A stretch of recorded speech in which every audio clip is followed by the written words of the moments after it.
All right, penultimate episode of the NFL football season 2022-2023. Let's just get into it.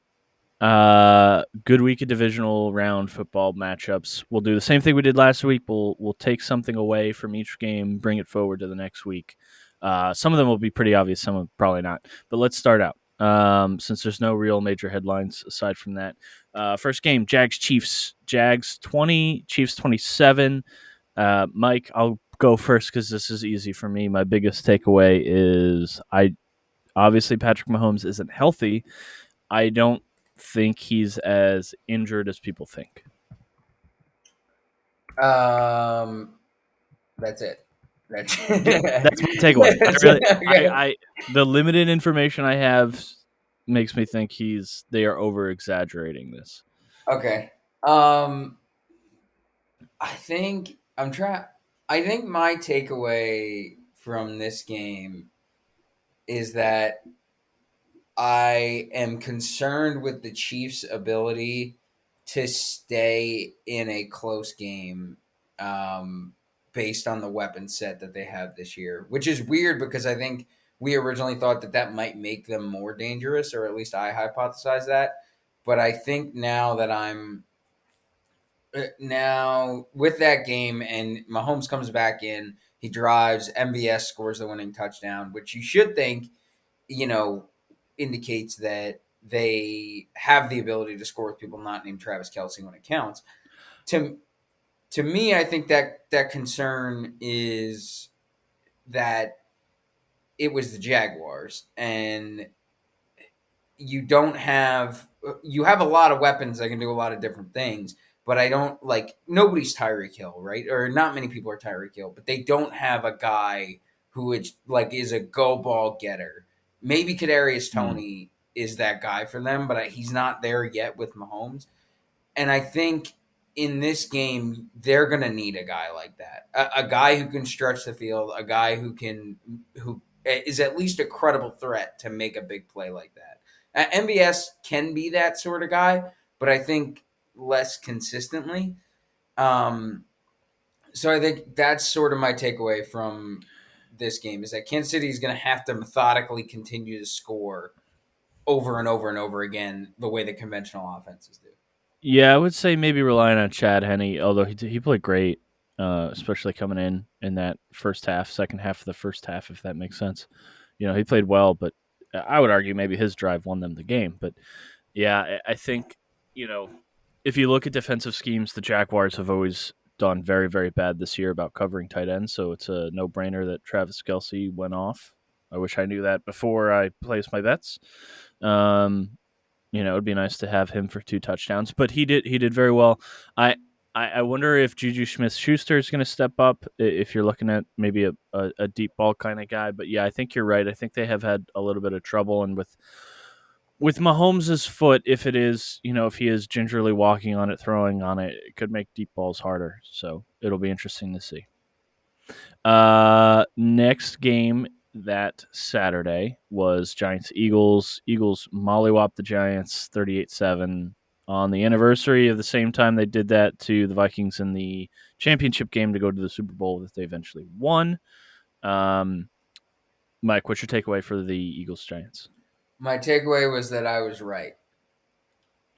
My takeaway was I was wrong, and also the Washington Commanders would have been 10 times more competitive in that game than the Giants were. So, yeah, I guess if you're asking me to elaborate on mine, I think I sniffed the Bengals and the Eagles out this weekend, which I'm pretty proud of myself on. And we'll get to the Bengals, but and part of that is spoiler alert. That's going to shade the way that I'm picking this weekend. But yeah, Philly especially. I think what's impressed me most is the way that their lines have played and the attitude and the chip on their shoulder that both their offensive and defensive lines have played with this year. And I think from a mindset standpoint and from a competitive team gearing up for the postseason, I think whatever Sirianni has done to sort of get this, it's very like my college wrestling coach used to talk about this, and he described it, and it didn't really make sense to me at the time. But I've heard some people talk about Tom Izzo this way, and it's sort of how he gets the most out of his teams. And I think I'm Hmm. seeing Hubert Davis do it at North Carolina, where there are coaches in specific sports like college basketball, which it's not typical for the NFL, but normally you see the rise start to come at the end of the season, right? For a team that makes a run, you normally see it start in December. That's what we all expect. That's what we think of like the Packers doing. Hmm. And like teams that go deep into the playoffs, you normally start the Giants, some of the Bengals last year, the teams that we see normally succeed, they start their run at the end of the year and they sort of build into the playoffs. What I think you're seeing with Nick Sirianni and this Eagles team, and what you see a lot with some of Izzo's most successful Michigan State teams, is that you see them peak like earlier in the season, but at a periodic time before the end of the season, and then they sort of drop off. But it's all to bring that momentum right back up to where it was. So it's sort of like training for like a marathon. You peak and you run a marathon like a practice one or something similar, a similar distance, about a month before you're actually going to do it. And then you sort of lull back down to give yourself time to recover. And then you ramp that back up again, which I think makes sense because it's hard psychologically to be 100% 100% of the time. Hmm. And so I think what you saw out of Sirianni was I don't know if they did this consciously, subconsciously, or whatever, but I think from a mindset standpoint, he's done a very good job with this team of saying we've gotten to where we got to by like week 13. Let's gear it down, and I think the injuries sort of like made this a thing, and then build it back up to a playoff run, and that was sort of what happened, right? They came out Yeah. geared up and looked exactly like the team they looked like a month, 2 months ago, where they are just skull crushing teams. So that's what I think makes Philly so dangerous. I think that's why the Super Bowl favorite odds have changed so much this week. Philly started the week third best at 275. Now they're down to 240, and they're the betting favorite for the Super Bowl. So it's yeah. I don't know if that's the reason, and maybe they won't admit that until after the season. But if that is, all credit to Nick Sirianni because he's done an incredible job of getting this team into the mindset that very successful teams tend to have. Yeah, I mean, I think you unlocked the secret there. It's just if you draw boobs, that's how you want to be for your season. Yeah. You lull in the middle and you come back up. Yep. Um, I don't really have anything to expound upon. I am afraid the Eagles are going to win the Super Bowl. Very afraid. Bengals Bills, probably what I thought would be the most interesting game. Unfortunately, turned out to be not so much. The Bills just kind of came out flat, like they did in the wild card weekend. Bengals took a commanding lead early, and it stayed there. Do you think this gives the Bengals? Do you think the Bengals are that team again? It's very rare you see a team go to the Super Bowl, lose, and then go back to the Super Bowl. I think what's motivating them is the fact that they've been overlooked this entire year, A and they hundred like percent. nobody gave them credit for doing what they did last year. They kind of wrote it off as sort I of a mean, just fluke. look at how. And granted, it's not to talk about Damar Hamlin's injury, but the Bengals certainly felt slighted by the league's decision on how they handled that run up into. Not that it really would have mattered for the Bengals, but they were pissed about how they kind of were like told as the third best team, like, hey, like we're not really going to give you a chance. I think that motivated them as well, honestly. Yeah, I think so too. My I think the Bengals have the talent and the mindset right now, and Joe Burrow's playing well enough, and their skill players are so good that they can win the Super Bowl very 100%. easily. I think the only concern, as much as I bought into it last week, and we talked about it how I read into what they were saying in the media was it wasn't just like this show, this like self cyclical mindset where they're telling themselves they were the underdogs. They actually believed it, and Yeah, yeah. and you could tell from the way that they were going into that game. Yeah, and they came off. I mean, they were fired up. Yeah, The way they were acting, the way they carried themselves, they were prepared for this game. And on the flip side, for the Bills, it's very frustrating to constantly get back into this spot and then fall short. I feel like. Yeah, no, I mean it 100% is. I think people are kind of overlooking how banged up they got towards the end of the season. I mean, they were Mm-hmm. down when Poyer goes out of that game and Tre'Davious White gets hurt. Um, that was the divisional round. No, Yes. sorry, the week before, right?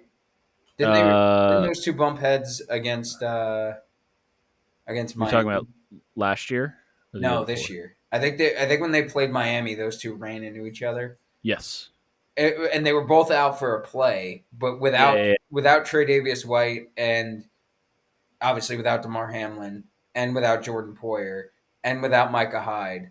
The only person who started on that defense that was left was in the secondary was Kyrie Elam, and everybody yeah. Mhm. else was basically a practice squad player. Um, when you talk about losing Von Miller and so I think people underestimate how injured they were with snowstorms and all that stuff. They dealt with a lot this year. I do think it's disappointing.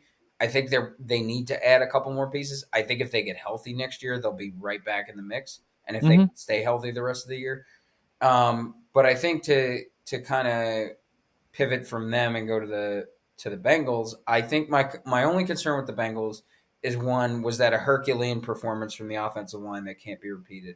I guess my two concerns. And two, how long can they like truly harbor that nobody gives us a chance mindset? Yeah, and can they do it all the way to the Super Bowl? I can answer both these questions. Yeah. One, yes, because they did it all last year, and in my opinion, I thought they should have beaten the Rams last year, although they just didn't come out as fired up. But so we've seen them pull the worthy underdogs, fuck these guys for 2 years running. I will say I don't know that it takes a Herculean effort by this O line to win this game this weekend. No, I The don't think so Bengals, either. the Bengals, who they acquired in the offseason, granted, some guys got hurt, but the funny thing is they made the Super Bowl with the guys that are backing up the guys that got hurt. So it's not like anyone's not been here before in this position ready to go. So I personally I think the Bengals will be ready for this weekend. Yeah, I think so too. And I think that everybody says, well, Buffalo doesn't have a Chris Jones. I mean, they have an Ed Oliver, which is pretty good, Pretty damn good. and two, if you put Chris Jones on Buffalo's defensive line last week, would it have mattered? Absolutely not. And Nope. the rest of Kansas City's defensive line is not better than the rest of Buffalo's defensive line. And now, granted, Buffalo clearly defensively didn't come out and play that game like they were going to win it, but I just the analysis that somehow Kansas City's defensive line and the rest of their defense is going to be more prepared, talented, and schemed up than Buffalo's defense should have been going into that game, to me doesn't make any sense. Will they play better? Possibly. But when you just look at it on paper, is there any reason why I should give Kansas City's defense more credit than I gave Buffalo's going into last week? Absolutely No. not. Like I don't understand where that narrative is coming from. That somehow Kansas City will be more prepared defensively for this game than Buffalo was. No, I don't I agree. Um moving on to last game. Yeah. Cowboys 12, 49ers 19. Don't mean to tell you I'm right, but I was right. Um I really don't. You were absolutely right. I don't have anything to say about the Cowboys. This is the time and time again we've seen this. Like I'm tired of watching them go to the divisional round and then everyone acts. And everybody knew. Everybody knew. You heard the announcers. You heard fans. Everybody knew that the Cowboys were going to lose this game. It was a pretty boring game for the most part. If you were watching the spread, obviously a lot hindered on whether or not there were mixed PATs, which I won't get into, but very funny. Not to laugh at a kicker failing, but very funny series of events over the past 2 weeks. But 49ers come out. I wouldn't say dominate, but they won regardless, and they are now headed to the championship game.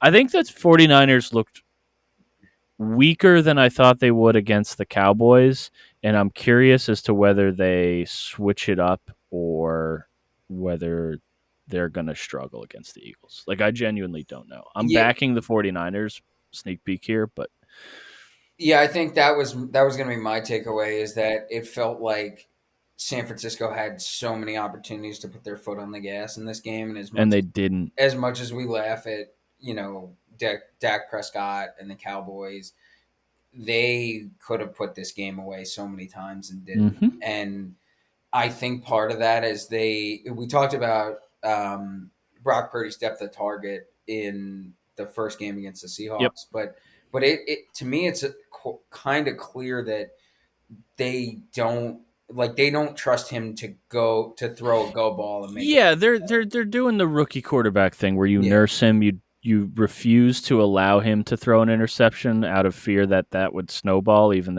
if that's like a deep ball that was third and long, and now it's a hand punt. But um, I'm a little concerned. I mean, obviously, the big question is, right, is that indicative of how the 49ers are in the past couple weeks where they have been, above the average in every regard with the acquisition of McCaffrey? The question is whether that was the standard and that is how they perform, and this was a bad game, or if they have sort of regressed to the mean. Because it's not like you don't know how to cover one guy, right? Like if you're scheming around that, maybe the Cowboys unlocked something. I don't know. I'm concerned if you're a 49ers fan or if you're rooting against the Eagles like I am. It's I think it's a concern of how poorly they played and how explosive the Eagles were. Yeah, I'll save what I'm going to say for our preview of this game Okay, about perfect. about San Francisco's offense. But I have there's going to be some things at the beginning. I'm big on the beginning of games and how that sort of sets up the game script for the rest of the game. I think you're going to see some things out of Kyle Shanahan at the beginning of this game that I think things have to go a certain way for San Francisco to stay in this game. Otherwise, I think it could get kind of ugly. Which Ugly quick. yeah, Yeah.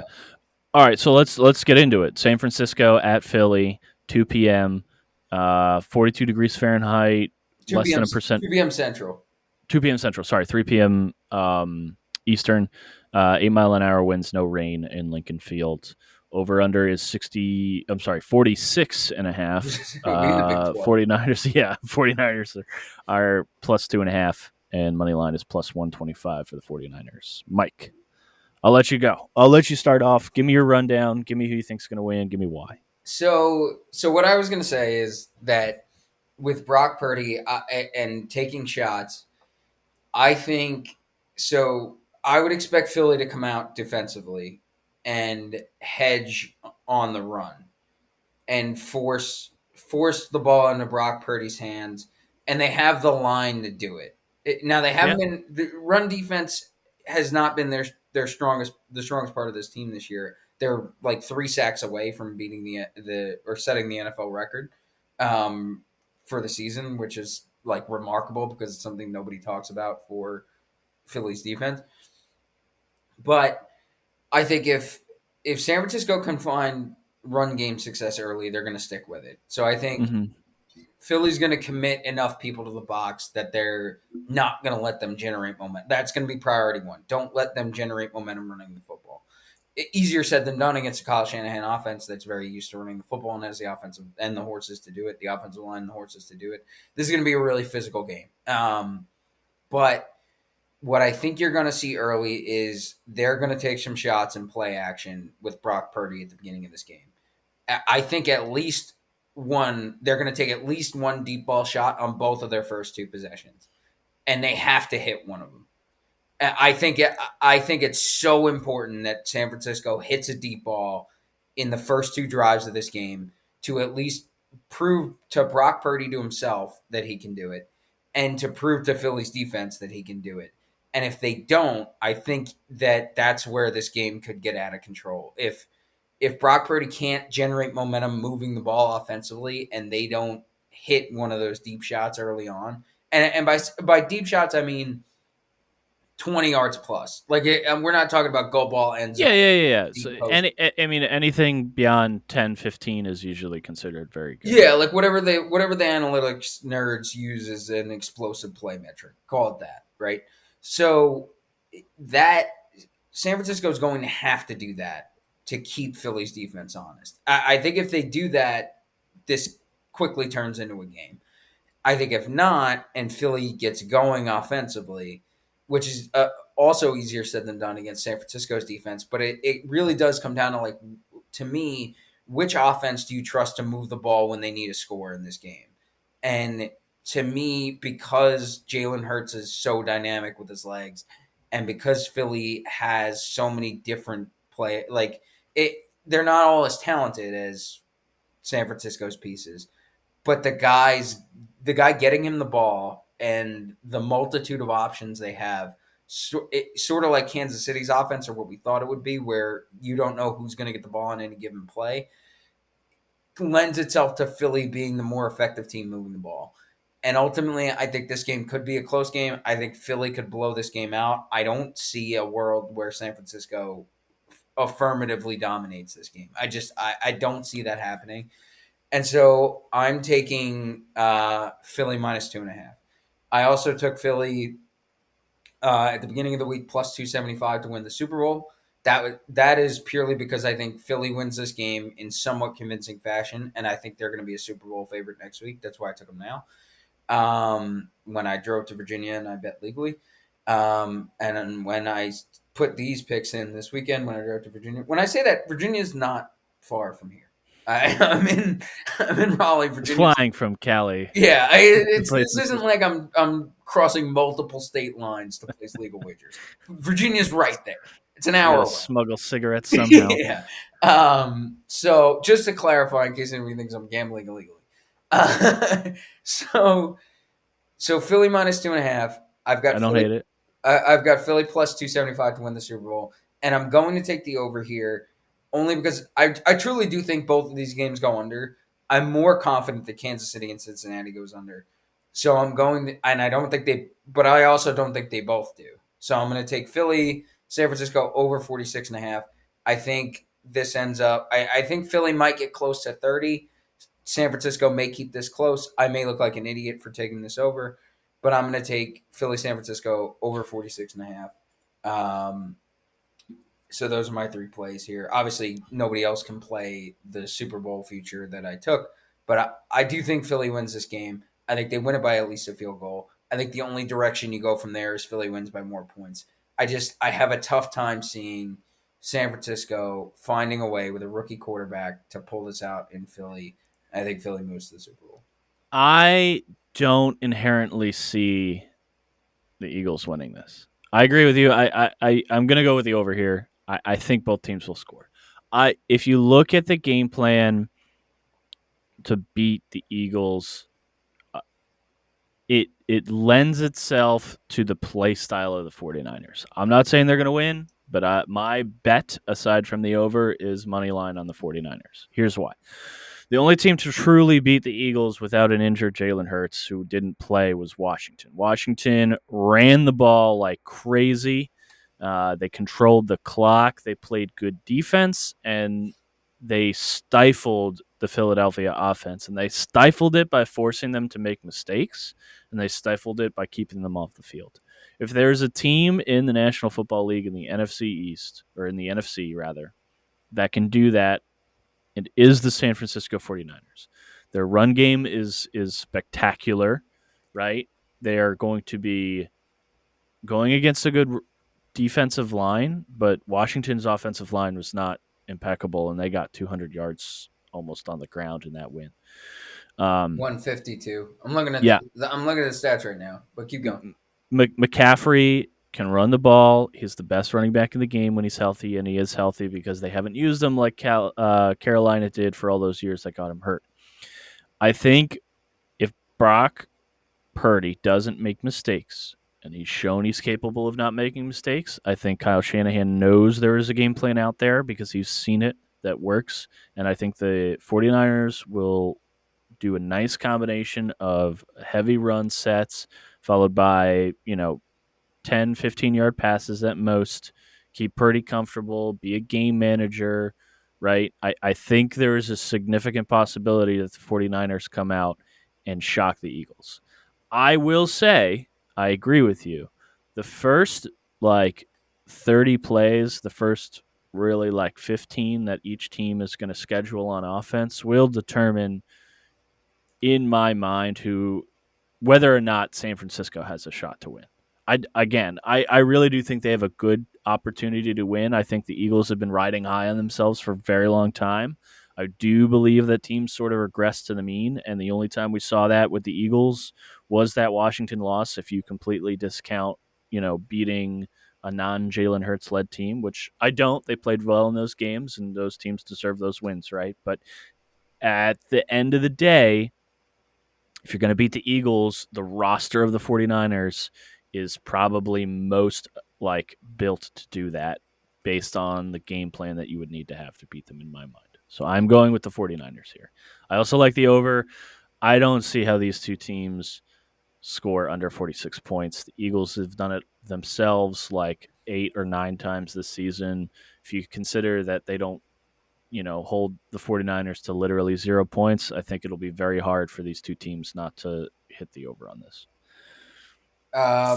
To add, or to your credit, the Commanders kept the ball for 40 minutes in that game. I don't think the 49ers need to get close to 40 minutes. I think if they did 35, they would be very, very in a very comfortable position. The only thing that worries me about your proposition, the Eagles had 7 penalties for 75 yards. And one of those was a pass interference, so don't. Yes, still seven penalties compared to five for Washington. But the glaring stat that jumps out to me is Philly fumbled the ball 3 times. Yeah, San Francisco has to get the Eagles. Yeah, and I think that's what makes me feel a little bit better here. As long as Philly doesn't obviously give this game away, I feel like they're the better team slightly. But I could see what you're saying, and you're right. If there is a team that's going to be able to do replicate what the Commanders did, it is the 49ers. So this one's going to be very interesting. I'm very excited for this game, and I'm very excited for the juxtaposition of these two games, because this first game is going to be a physical war. This is like old school NFC North. It's 10 degrees and just a bunch of very big people running into each other very hard. Yeah. And it's going to be a lot of fun. I'm very excited. I'm more excited for this next game, and I think you are too. Finances aside.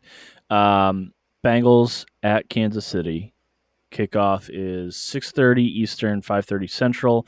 Bengals opened up at +3. It has since cut down to about +1 and or a pick'em between the two. Well, it was +3. I saw it on Monday at +1 to the Bengals. Then it was as high as the Bengals were 2.5-point favorites.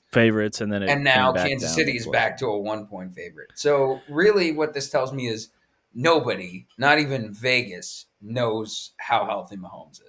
Okay, so here's what I think caused the line to move. This is going to sound so stupid, but this is definitely what happened. They did a press conference today, and Mahomes walked into the press conference, took some questions, walked out, didn't have a walking boot, didn't have a wrap, was not limping. So there is reason to believe that he might be marginally healthy. And obviously he played that second half, so he was healthy enough to play then. I'm sure with, literal professionals, medical professionals given full 7 days rest before playing on that 8th day, I think he'll be ready. I'm not making any assumptions that he is not. I still think the Bengals are the better team. I agree. I'm taking Bengals money line. That's my pick too.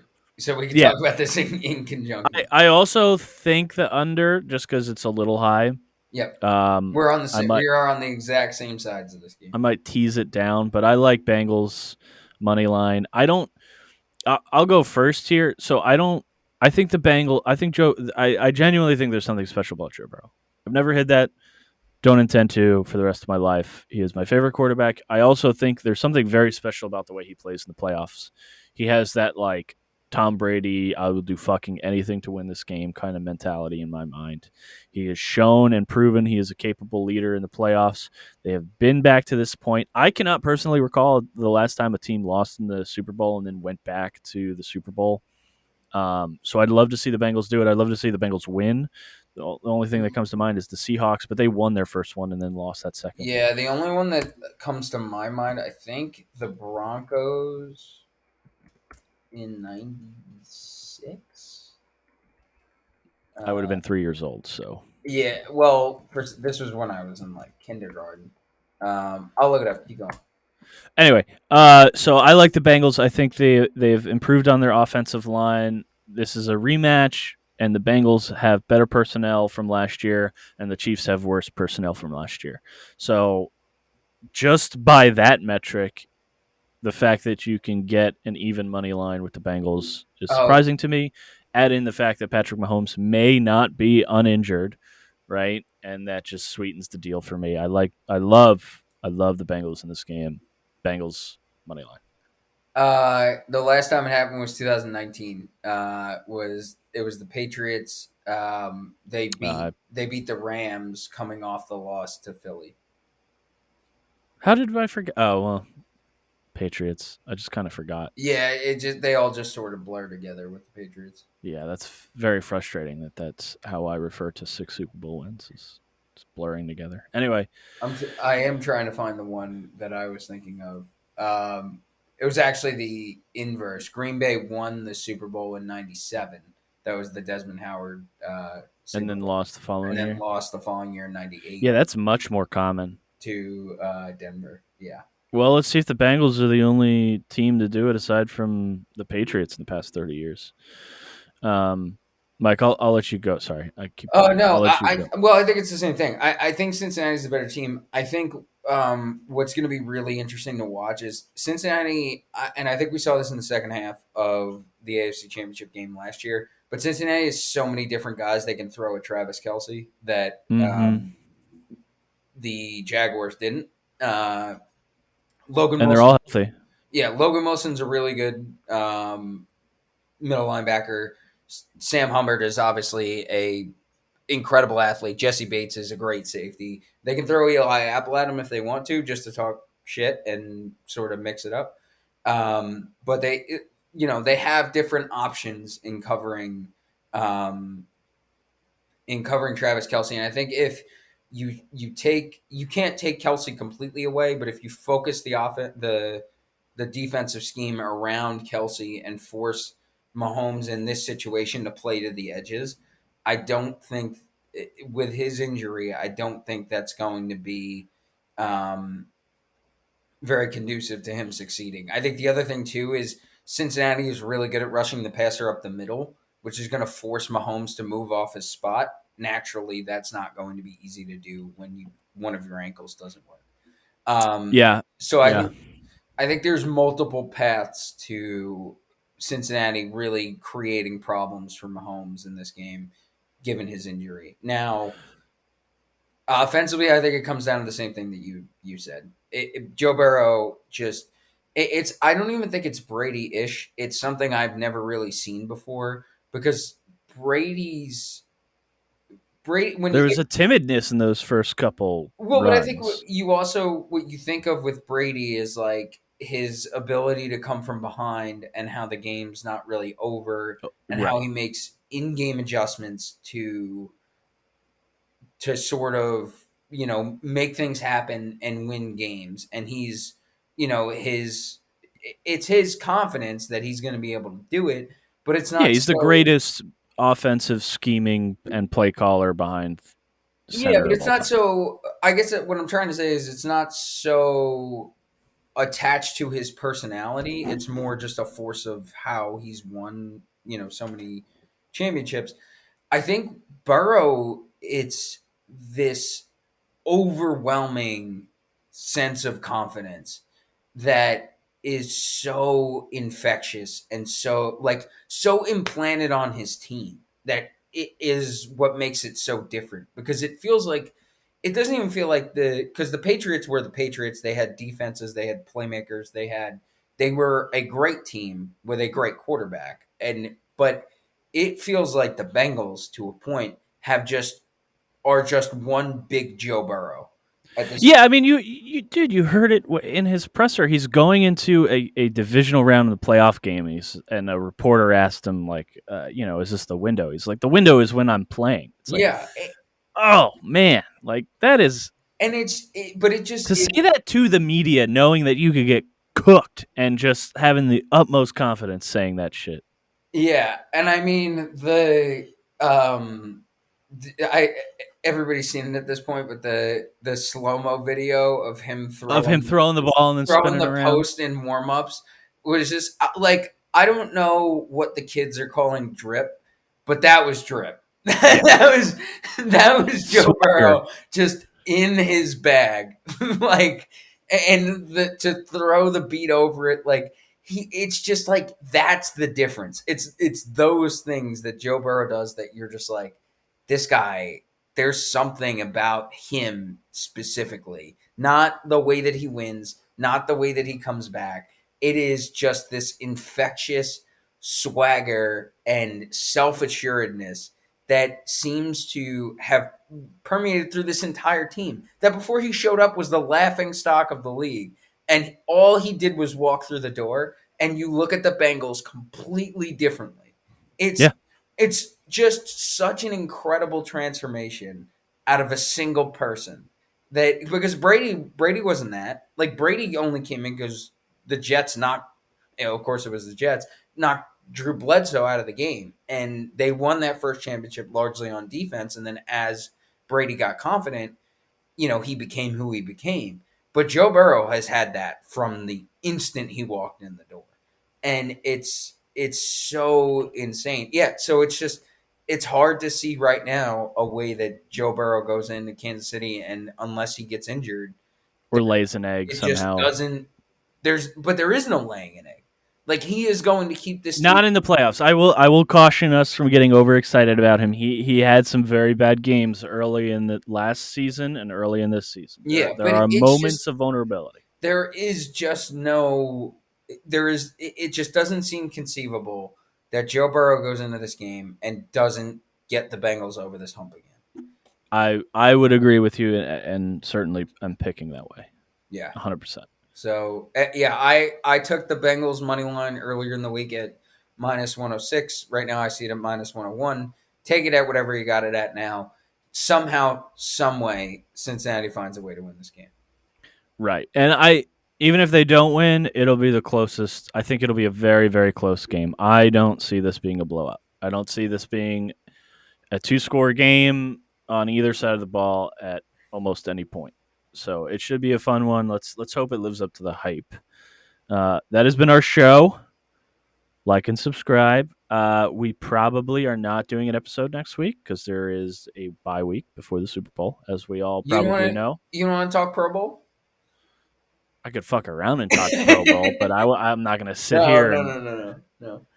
I don't. Yeah, we're going to preview the flag football game. Yeah, I don't want to break down flag football and, like, whatever. I know the rules too. Yeah. So that's been our show. Like and subscribe. I'm going to start doing postseason content after the Super Bowl for both college and NFL. But like and subscribe. Thanks for watching.